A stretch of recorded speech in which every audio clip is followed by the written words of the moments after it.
नमस्कार बच्चों, excellence explore में आपका स्वागत है। आज बच्चों हमने चैप्टर स्टार्ट कर रहे हैं। हम लोग क्लास 10th का चैप्टर 3 है। उसका नाम है बच्चों दो चर वाले रेखिक समीकरण, यानी कि दो चर वाले जो रेखिक समीकरण युग्म होगा उसके रिगार्डिंग बात करेंगे बच्चों आज से। और उसको इंग्लिश में कहते हैं बच्चों pair of linear equations in two variable. तो बच्चों मैं आपको आज बता दूं कि पहले तो रेखिक समीकरण किसे कहते हैं। तो बच्चों रेखिक समीकरण का मतलब होता है, सपोज करो यहाँ पे 2x + 4 यहाँ पे ये देखने को मिला हमें। तो बच्चों यहाँ पे देखोगे तो x की मैक्सिमम पावर कितनी है बच्चों, यहाँ पे 1, या इसका मतलब यहाँ पे x की घात कितनी है बच्चों 1। जहाँ पे बच्चों 1 घात आती है उसे हम कहते हैं बच्चों रेखिक समीकरण। कौन सा समीकरण बच्चों, यहाँ पे रेखिक समीकरण, यानी कि लीनियर इक्वेशन किसे कहते हैं बच्चों, जिसमें मैक्सिमम पावर 1 आती है उसे हम कहते हैं बच्चों रेखिक समीकरण। अब बच्चों बात आती है, सपोज करो तुम्हारे पास x² + 2x + 4। तो यहाँ पे बच्चों मैक्सिमम पावर कितनी है, यहाँ पे 2 है। x की मैक्सिमम पावर कितनी है बच्चों, यहाँ पे 2। तो इसे कहते हैं बच्चों हम लोग द्विघात समीकरण, यानी कि क्वाड्रेटिक इक्वेशन। तो बच्चों क्वाड्रेटिक इक्वेशन किसे कहते हैं, जिसमें मैक्सिमम पावर कितनी आती है 2 आती है, उसे हम क्या कहते हैं क्वाड्रेटिक इक्वेशन कहते हैं। लेकिन बच्चों अगर बात आई कि मैक्सिमम पावर 1 आती है उसे हम क्या कहते हैं रेखिक समीकरण। अब बात आती है बच्चों चर की, यानी कि वेरिएबल्स की। तो बच्चों वेरिएबल किसे कहते हैं, तो बच्चों सपोज करो यहाँ पे तुम्हारे पास एक इक्वेशन आई है, यहाँ पे 2x + 3y = यहाँ पे कितना है 5। तो बच्चों यहाँ पे 2 वेरिएबल है x और y।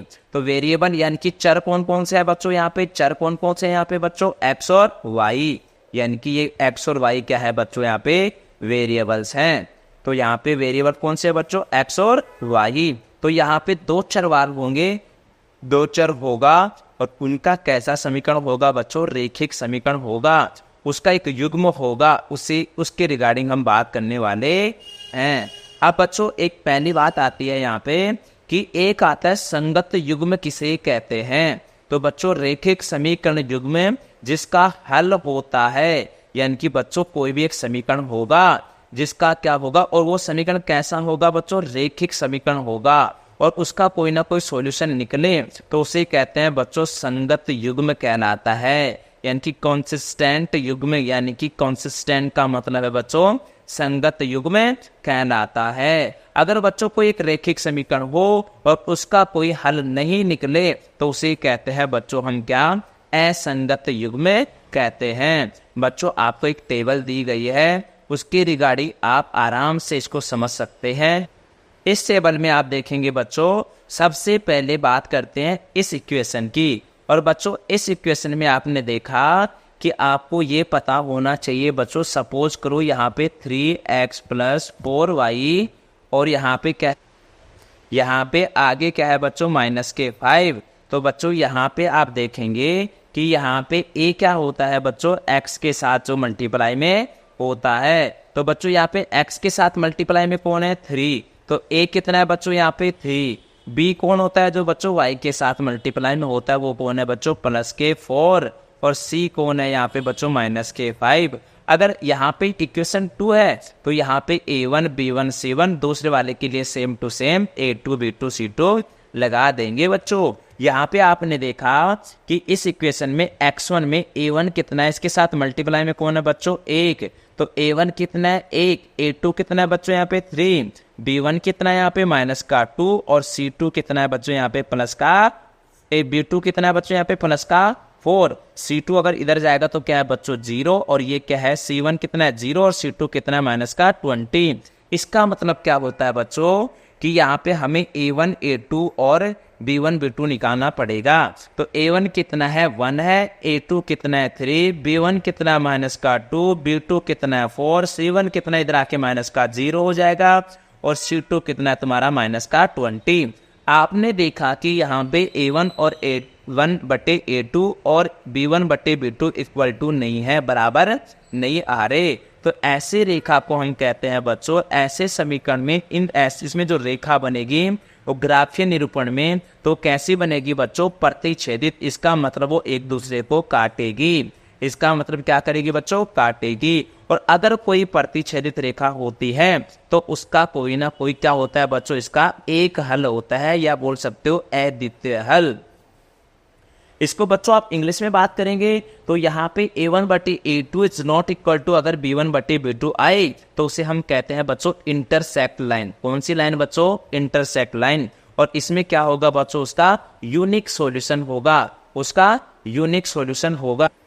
तो बच्चों आपने यहाँ पे देखा। अब बात करते हैं बच्चों हम लोग किसकी, सेकंड इक्वेशन की। और आपने यहाँ पे सेकंड इक्वेशन में देखा कि यहाँ पे a1 कितना है बच्चों, यहाँ पे 2 है, और b1 कितना है, यहाँ पे 4 है। सॉरी, a1 कितना है बच्चों, यहाँ पे 2 है, और a2 कितना है बच्चों, यहाँ पे 4 है। b1 कितना है, यहाँ पे 3 है, और b2 कितना है बच्चों, यहाँ पे 6 है।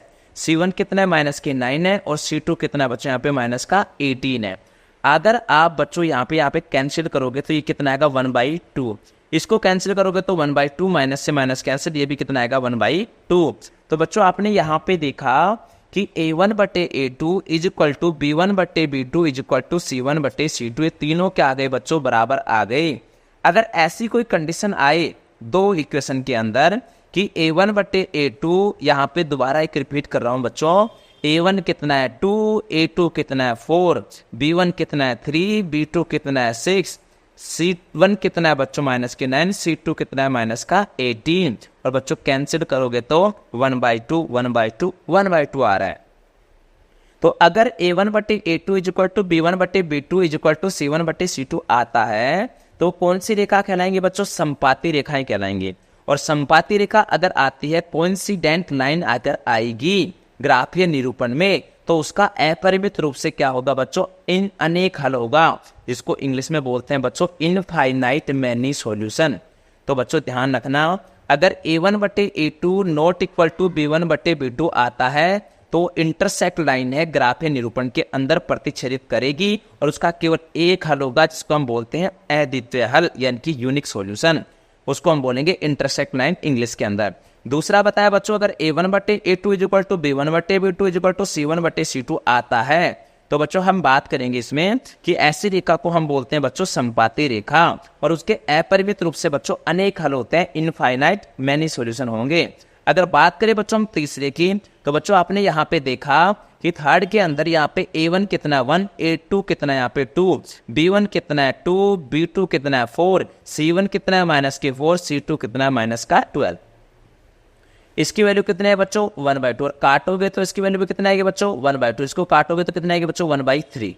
आपने देखा कि ये दोनों तो इक्वल है, इसका मतलब a1/a2 is equal to b1/b2, but ये c1/c2 इक्वल टू नहीं है। तो अगर ऐसा कुछ कंडीशन आता है आपके पास रेशियो में कि a1/a2 is equal to b1/b2 होता है, लेकिन c1/c2 इक्वल होता ही नहीं है, तो उसका ग्राफीय निरूपण कैसा आएगा बच्चों, समांतर रेखा, पैरेलल लाइंस। तो बच्चों उसके अंदर कोई भी सॉल्यूशन नहीं होगा, इसका मतलब कोई हल नहीं होगा।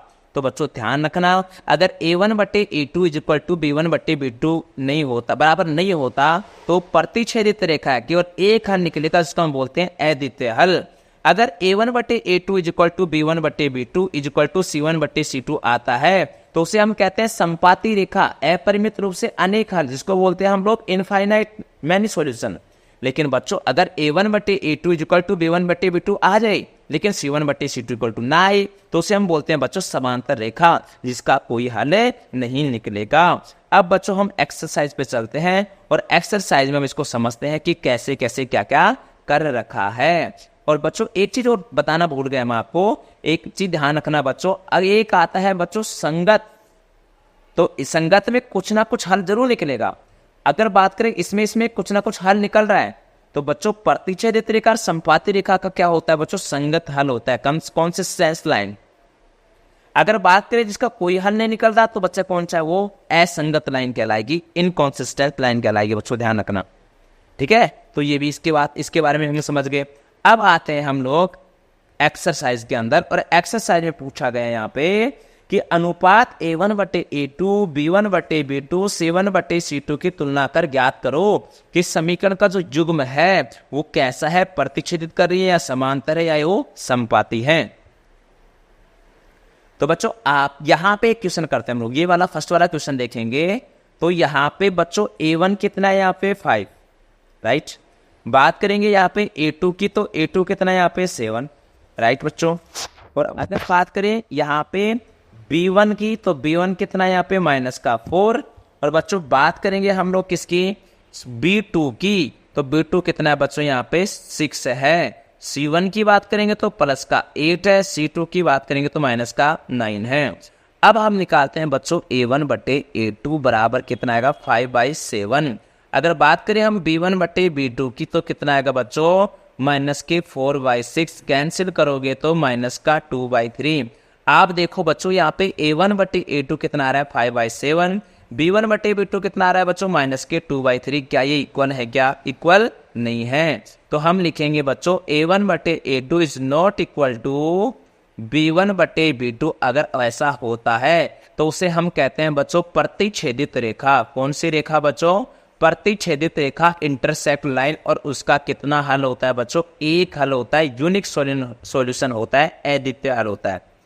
अब बात करते हैं बच्चों हम सेकंड क्वेश्चन की। यहाँ पे देखेंगे बच्चों तो A1/A2 अगर हम निकालें तो A1 कितना है यहाँ पे 9 है, A2 कितना है बच्चों यहाँ पे 18 है। बात करें B1/B2 की, तो B1 कितना है बच्चों यहाँ पे 3 है, B2 कितना है यहाँ पे 6 है। कैंसिल करोगे तो यहाँ पे 1/2 आएगा, कैंसिल करोगे तो ये भी कितना आएगा 1/2।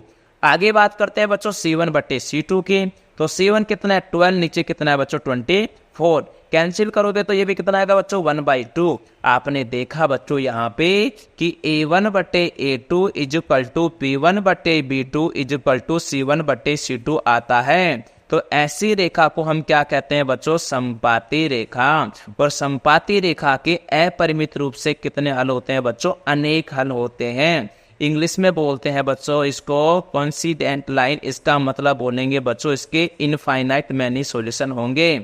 क्या होंगे बच्चों, अपरिमित रूप से अनेक हल होंगे। तो तीसरा क्वेश्चन की बात करते हैं बच्चों, इस क्वेश्चन नंबर 3 की। इस क्वेश्चन में आप देखेंगे कि A1 कितना है बच्चों, यहाँ पे कितना है 6 अपॉन में बात करते हैं किसकी, A2 की। A2 कितना है बच्चों यहाँ पे 2। अब आगे बात करते हैं बच्चों हम किसकी, B1 की। B1 कितना है यहाँ पे बच्चों, कितना है यहाँ पे -3। और B2 कितना है बच्चों यहाँ पे -1, राइट। बात करते हैं C1/C2 की, तो C1 कितना है बच्चों यहाँ पे 10, C2 कितना है 9। इसको कैंसिल करोगे तो बच्चों कितना आएगा 3, और माइनस से माइनस कैंसिल, ये भी कितना आ गया 3। तो यहाँ पे A1/A2 is equal to B1/B2 but not equal to C1/C2। तो अगर ऐसा कंडीशन आती है तो कौन सी लाइन होती है बच्चों, पैरेलल लाइन, समांतर रेखा। और समांतर रेखा का कोई हल नहीं होता। अब बात करते हैं बच्चों संगत की और असंगत की। अगर ये बच्चों इंटरसेक्ट लाइन आए या संपाती रेखा आए, या तो इसका अनेक हल हो या इसका कोई एक हल हो, ऐसी कोई कंडीशन आती है दोनों की, दोनों में कोई भी एक, तो वो होगा संगत। असंगत उसे कहते हैं जिसमें नो सॉल्यूशन आए। इसका मतलब क्या हुआ बच्चों, अगर A1/A2 is equal to B1/B2 is not equal to C1/C2 condition आती है तो वो क्या है, असंगत। और इसके अलावा जो भी आएगा वो बच्चों क्या कहलाएगा, तुम्हारा संगत कहलाएगा। तो बच्चों ध्यान रखना, मैंने आपको यहाँ पे अभी संगत असंगत के रिगार्डिंग बात की है। अब थोड़ा सा आगे चल के बात करेंगे बच्चों कि यहाँ पे एक रेखिक प्रतिच्छेदित करती हो, तो एक रेखिक समीकरण दिया गया है, दो चरों में से एक ऐसी और रेखिक समीकरण लिखिए ताकि प्राप्त युग्म का ज्यामितीय निरूपण जैसा कि प्रतिच्छेदित करती हो। तो यहाँ पे बच्चों आपको प्रतिच्छेदित में क्या चाहिए, A1/A2 but not equal to B1/B2। A1/A1 कितना है बच्चों यहाँ पे 2 है। तो अगर सपोज करो आप लेके आ गए यहाँ पे 3x, तो यहाँ पे क्या लिख दिया 3। B1 कितना है बच्चों यहाँ पे कितना है 3। अगर मैं यहाँ पे एक इक्वेशन लेके आ जाऊँ 5y, तो नीचे कितना आ गया 5, और ये नॉट इक्वल टू आ गया। तो ये कौन सी इक्वेशन हो जाएगी बच्चों, प्रतिच्छेदित रेखा। ये नॉर्मल है बच्चों। यहाँ पे हम पार्ट 1 को क्या करते हैं, कंप्लीट करते हैं। Thank you.